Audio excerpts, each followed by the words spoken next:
I'm Dustyn Miller from Miller Plant Farm, and today, thank you for joining us for National Plant a Flower Day.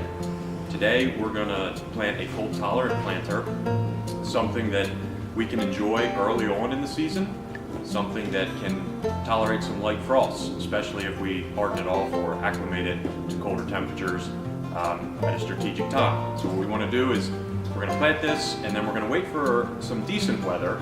We're not going to put it out when it's 20 degrees, but we're going to put it outside when it's mid-30s or warmer for a couple days, and that'll give the plants a little chance to harden off, and they'll be good to go. They'll be good to tolerate some light frosts and give you some great color going into the main season. You know, our frost-free date around here is typically around the middle of May, so we've got plenty of time to enjoy some of these flowers before we can really go nuts. So we're going to start using a ranunculus. I'm going to pick out this rosy pink color one. And ranunculus is great. We tend to find that they're very popular here at our garden center.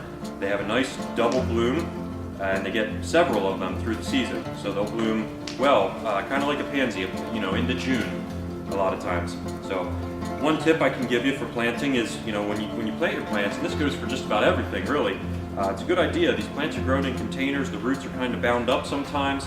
It's not a bad idea to just, you know, gently loosen them up, and then you're ready to plant.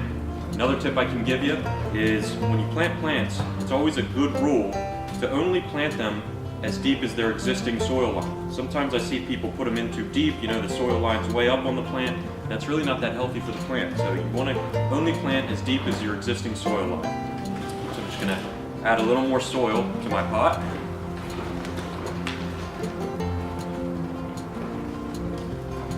Get us up a little better. So we got our ranunculus. Now we're going to pick out a colorful primrose. I'm going to go with blue. It's a favorite color of mine. Good choice. So again, pulling it out of the pot, break up the roots a little bit. It's always going to encourage the roots to get growing right away. They won't stay in that container shape. Then we're going to use a pink Dianthus. You can see all this stuff, it's early season. It's just entering its prime. These are the first blooms of the season. So we got a lot of color to enjoy out of these plants. I'm going to break up the roots a little more on this one.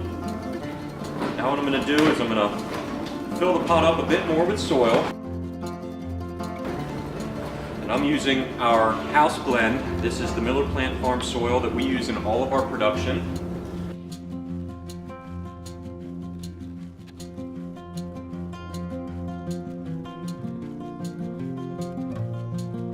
Okay. And then I'm going to add a couple of these small violas just for smaller pops of color, help fill the pot out a little quicker.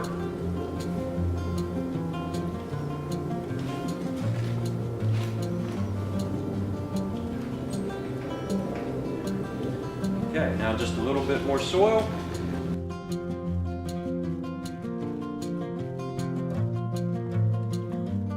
You might notice I'm making a mess. It's good to be making a mess outside again.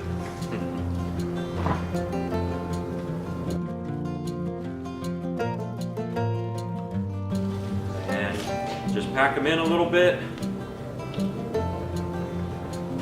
And voila, we've got ourselves a nice cold tolerant planter that, with a little bit of strategic placement, you know, we'll get it outside when we get a little stretch of weather where the low temperatures are in the mid-30s or even better yet, and a couple nights like that, and then if it gets cold again, no big deal. These plants will take that.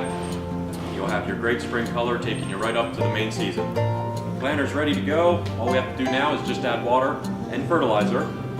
I usually like to use the Jack's Classic, and for this pot, an all-purpose blend is sufficient. Happy National Plant a Flower Day, and I'm Dustyn from Miller Plant Farm. Stop by and see us at the farm this spring, and we'd be happy to help you with all of your gardening needs.